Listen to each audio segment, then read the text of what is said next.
Hi students, how are you? I hope you all are fine. Myself Rajput Pratima, good morning. Today date 10/8/2020 and I am going to explain poem number 4, How to tell wild animals. Means wild animals, how to tell, कैसे कहते हैं, कैसे हम उन्हें पहचानेंगे, वो कैसे बोलते हैं, उनके क्या क्या एक्शंस होते हैं, लुक वाइज कैसे होते हैं. Okay, how to tell wild animals, written by Caroline Wells. The writer of the chapter is Caroline Wales.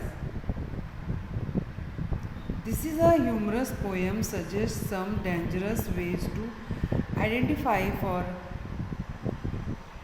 Wild animals. ये हमें सजेस्ट करती है कि हम वाइल्ड एनिमल्स को कैसे पहचानेंगे. Okay, how to tell wild animals written by Caroline Wells is a humorous poem which teach the reader how to tell और आइडेंटिफाई. हम कैसे पहचानेंगे, आइडेंटिफाई वेरियस वाइल्ड एनिमल्स, अलग अलग टाइप के वाइल्ड एनिमल्स को हम कैसे पहचानेंगे. Done. The poet has perfected ways of identifying a lion, tiger, leopard, a bear, a hyena, crocodile and finally a chameleon. अलग अलग टाइप्स के वाइल्ड एनिमल्स को पहचानने के लिए जो पोएट है हमारा, वो आइडेंटिफाइंग के लिए एक वे बता रहा है. हर एक एनिमल को पहचानने के लिए हमें अलग अलग रास्ते बता रहे हैं.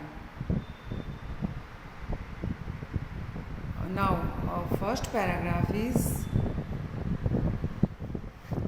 If ever you should go by chance to jungles in the east and if there should to you advance a large and tawny beast, if he roars at you as you are dying, and you will know it is the Asian lion. In first paragraph, the poet tells us that if should go by chance to the jungles in east. East means jungles of Asia. Poet कह रहा है कि लग by chance जो हम Asia के jungles में जाएं and happen to see a yellowish brown tawny animal, और येलोइश ब्राउन का कलर का हम कोई एनिमल देखें, येलोइश ब्राउन कलर का हम कोई एनिमल देख रहे हैं और वो रोर कर रहा है, ऐसा लग रहा है कि हम उसकी फीट में गिर जाएंगे, then we may be sure that it is a Asiatic lion. तो ये श्योर है कि वो एशिया का लॉयन है, एशियाटिक लॉयन है. ओके, यदि लग बाई चांस हम एशिया के जंगल्स में जा रहे हैं, वहाँ पर हम येलोइश ब्राउन कलर का एनिमल देख रहे हैं, वो रोर कर रहा है ज़ोर ज़ोर से, तो ये श्योर है कि वो एशियाटिक लॉयन है. Okay, now in second paragraph, और if some time when roaming round a noble wild beast greets you with black strips on a yellow ground, just notice if he eats you. This simple rule may help you learn the Bengal tiger of Dishon. In second paragraph, the poet tells the reader that if he is roaming around and a wild but noble beast with black strips on a yellow background greets him. हमें poet कह रहा है कि लग by chance हम वहाँ पर घूम रहे हो, रोमिंग कर रहे हैं, और हमें एक वाइल्ड बट नोबल बीस्ट, एक अच्छा एनिमल ब्लैक कलर का दिखे जिसपे स्ट्रिप्स है, येलो बैकग्राउंड है उसका, एंड ग्रीट्स, हम उससे मिल रहे हैं, and reader notice that the beast is eating him और हर, और हम नोटिस कर रहे हैं कि वो हमें खा जाएगा, then it will be simple to understand that animal is the Bengal tiger. तो हमें ये समझने में बिल्कुल भी देर नहीं करनी चाहिए, हमें ये तुरंत समझ जाना चाहिए कि जो एनिमल है वो बंगाल टाइगर है. सेकंड पैराग्राफ में पोएट कह रहा है कि बाई चांस हमें वहाँ पर रोमिंग करने का, घूमने का चांस मिल जाए और एक वाइल्ड बट नॉबल एनिमल हमें मिल जाए जो कि ब्लैक कलर का है, उस पर स्ट्रिप्स हैं, येलो बैकग्राउंड है उसका, और जो हम उससे मिले और हमें ऐसा एहसास हो कि बस अब वो हमें खा जाएगा। तो सिंपल है ये जानना, अंडरस्टैंड करना एकदम सिंपल है कि वो एनिमल बंगाल टाइगर है। Okay,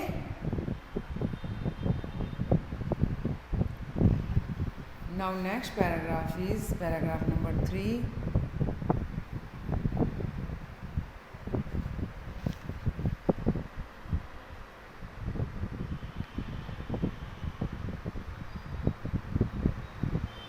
If strolling forth a beast you view, whose hide with spots is prepared, as soon as he has leapt on you, you will know it is the leopard, and 'twill do not good to roar with pain, and he will only lap and lap again. In third paragraph, students, how you recognize the next animal? Next animal कौन है, आप कैसे पता लगाएंगे, उसके क्या क्या symptoms हैं? How can we identify the animal in third stanza? Okay, now in third stanza the poet talks about identifying a leopard. एक लेपर्ड को हम कैसे पहचानेंगे? The poet says that as soon as the reader sees an animal whose skin is covered with black spots, हम ऐसा animal देखें जिसकी skin black spot से कवर्ड हो, and who leaps again and again on the reader, and he or she can be sure that it is a leopard, और बार बार वो jump लगाने की ट्राई कर रहा है हमारे पे, तो हमें एकदम श्योर हो जाना चाहिए कि वो एनिमल और कोई नहीं है, वो लेपर्ड है। Even if the reader shouts loudly with pain, all the leopard will do it leap on him or her once again. और हम जितनी तेज़ से चिल्लाएंगे, हम जितनी तेज़ से शाउट करेंगे इन पेन, वो उतने ही ज़्यादा हमारे पर हमला करने वाले हैं। डन। इन थर्ड स्टैंजा हम लेपर्ड को कैसे आइडेंटिफाई करेंगे इसके बारे में बता रहे हैं। पोएट कह रहा है as soon as the reader sees an animal, हम जितनी जल्दी उस एनिमल को देखेंगे जिसकी स्किन कवर्ड है ब्लैक स्पॉट से, और जो लिप्स बार बार करता है on the reader and leap him और हर वंस अगेन, और हम जितना ही ज़्यादा साउट करेंगे उतनी ज़्यादा लीप करेंगे हमारे ऊपर, तो हमें पहचान लेना है कि वो एनिमल और कोई भी नहीं है, वो लेपर्ड है। Done. Okay students, now next paragraph, stanza number 4.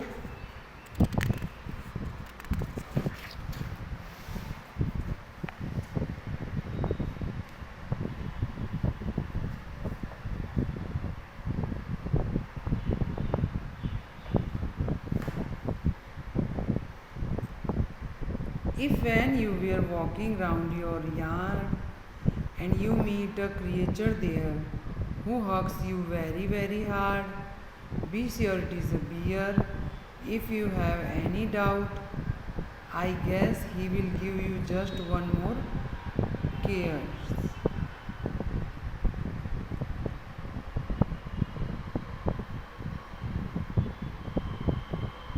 In next stanza, the poet tells us how to recognize the animal walking around in our backyard. जो in our backyard, हमारे घर के पीछे का जो एरिया है, यदि उस एरिया में हम किसी एनिमल को फाइंड आउट करते हैं, हम एनिमल को देखते हैं, तो हम कैसे आइडेंटिफाई करेंगे कि वो कौन सा एनिमल है? And if the creature hugs us very hard, और वो ऐसा क्रिएचर है, वो ऐसा एनिमल है जो कि हमें हग कर रहा है वेरी हार्डली, तो हम उसे कैसे पहचानेंगे?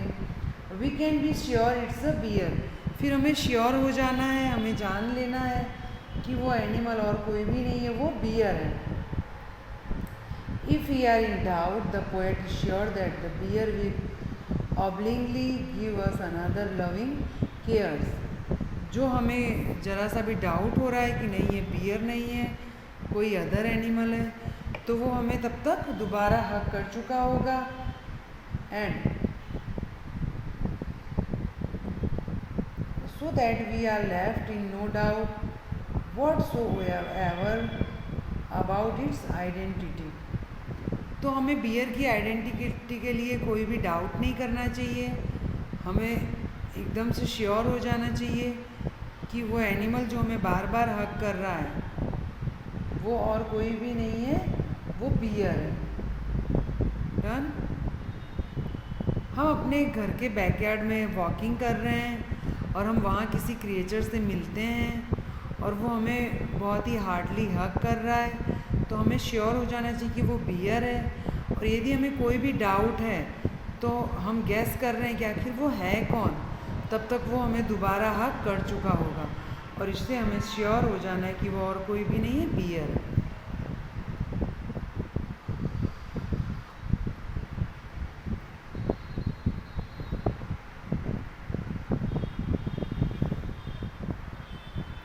And in next paragraph, next stanza,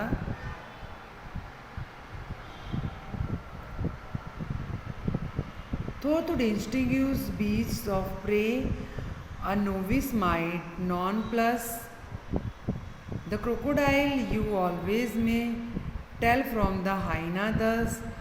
Hyenas come with merry smiles, but if they weep, they are crocodiles. In the next stanza, the poet talks about two wild animals. इस stanza में poet हमें दो wild animals के बारे में बता रहे हैं.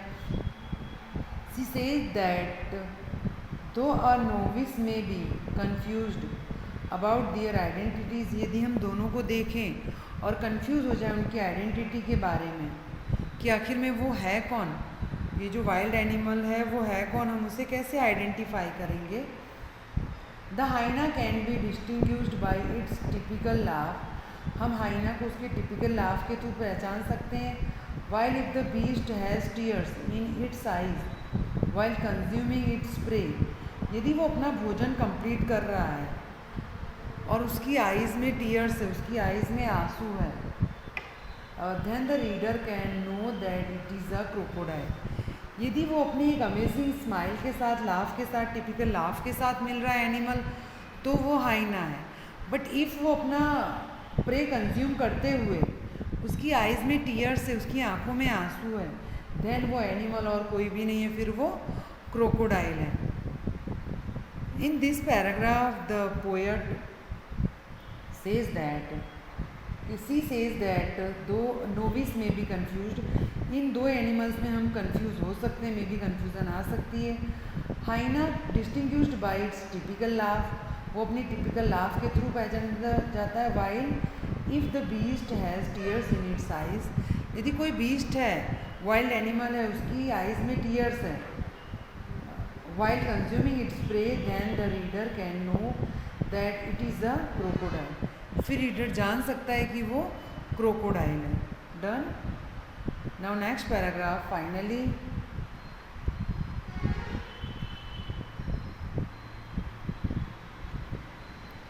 the true chameleon is small, a lizard sort of thing.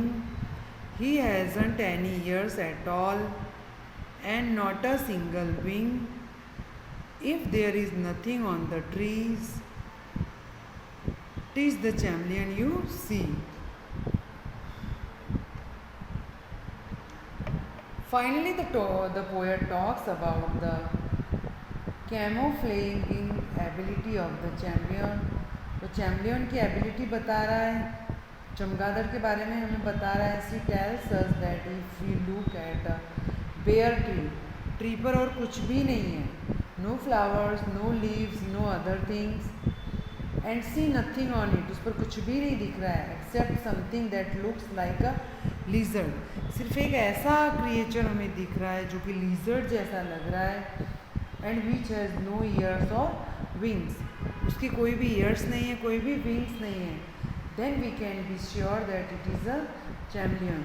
फिर हम श्योर हैं, फिर हमें कोई भी डाउट नहीं होना चाहिए कि वो क्रिएचर और कोई भी नहीं है, chameleon है. Finally, the poet talks in the last paragraph ability of the chameleons. He tells us that if we look at a bare tree and see nothing on it, tree एकदम bare है, उस पर और कुछ भी नहीं है except something that looks like a lizard, सिर्फ एक ऐसी चीज़ है जो लेजर्ड जैसी दिखती है, and which has no ears और विंग्स, उसके ना तो ईयर्स है ना विंग्स है, then we be sure that it is a chameleon. फिर हम एकदम श्योर हो जाएंगे कि वो क्रिएचर और कोई भी नहीं है, चैमलियन है. Ground. Now glossary of the chapter. Ground means background. Discern means make out or identify. Hide means animal skin. Peppered means hair covered with spots. Caress means gentle or a loving touch. And novice means someone new to a job. And be nonplussed sad, usually only in the passive, puzzled or confused, surprised. Done, students. And now some other glossaries. Crocodile weep means these are false tears. Discern means identify. Distinguish means different. Ground means background. And lap means leap or pounce. Merry smile means to cry of hyenas. Resembles laughter of humans. Noble means royal family. Nonplus means confused. And roar with pain means shout with pain. Or strolling means walking. And tawny means yellowish brown color.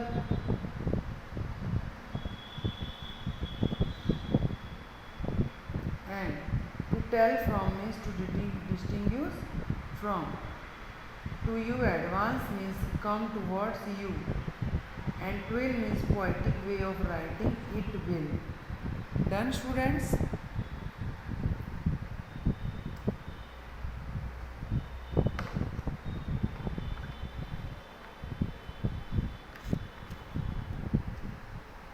And now we will discuss about the exercise of this chapter. Question answers. First number question is, does dine really rhyme with lion? Can you say it is such a way that is does? Answer is no, dine does not rhyme with lion. That is reason why the poet has omitted the final G and changed the word to dine. When the reader knows that the word should rhyme with lion, so automatically pronounced in such a way that dino and lion rhyme. The intention of the poet is very clear to the reader for the rhyming word. Now, second number question is, how does the poet suggest that you identify the lion and the tiger? When can you do according to him? The answer is, according to the poet, one can easily identify a lion by its tawny color and deadly roar, which makes a person fall down in a dead swoon as its feet, and it will roar all the more loudly in happiness to see the reader dying. And how can we identify the tiger? The tiger, on the other hand, can be identified by its black strips on a yellow background, and this noble beast will greet the reader and proceed to kill and eat him. The poet says that if the reader notice the beast doing all above things, so he can be sure it is a tiger.